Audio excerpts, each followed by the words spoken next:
نحمد اللہ ونصلی ونسلم علی رسولہ الکریم، اما بعد۔ سورۃ الہود کا مختصر خلاصہ یہ ہے: توحید و رسالت، اللہ کی وحدانیت اور اللہ کے سچے رسولوں کی سچائی اور قرآن کی ہدایت کے بارے میں اس میں تفصیلات موجود ہیں۔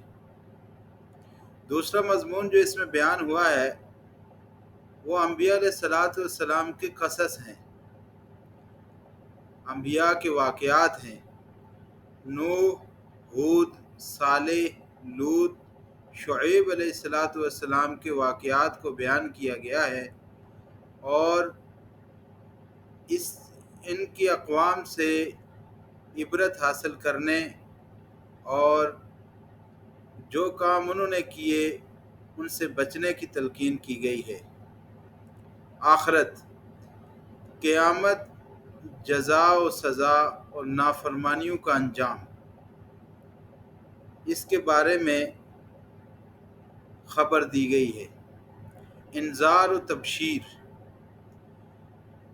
انذار ڈراوے کو کہتے ہیں اور تبشیر کے معنی خوشخبری دینا۔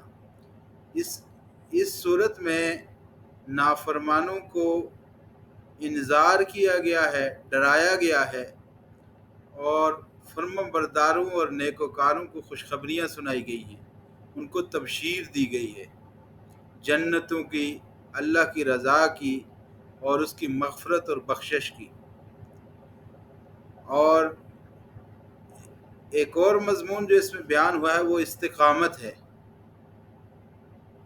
نبی اکرم صلی اللہ علیہ وسلم اور ان کے پیروکاروں کو ثابت قدم رہنے کا حکم دیا گیا ہے۔ استقامت در حقیقت بہت بڑی نعمت ہے۔ اللہ تعالی ہم سب کو استقامت کی دولت سے مالا مال فرمائے۔ ایک صحابی نبی اکرم صلی اللہ علیہ وسلم کی خدمت میں پیش ہوئے اور فرمایا کہ یا رسول اللہ، مجھے کچھ نصیحت کریں۔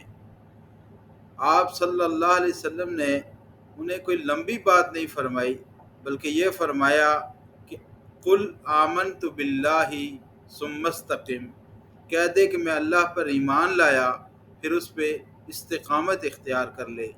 اللہ تعالی ہمیں بھی استقامت اختیار کرنے کی توفیق عطا فرمائے، اور ہمیں قرآن کو سمجھنے، اس پر عمل کرنے، اس کو اپنی زندگیوں میں لینے اور اس کو دوسروں تک پہنچانے کی توفیق عطا فرمائے۔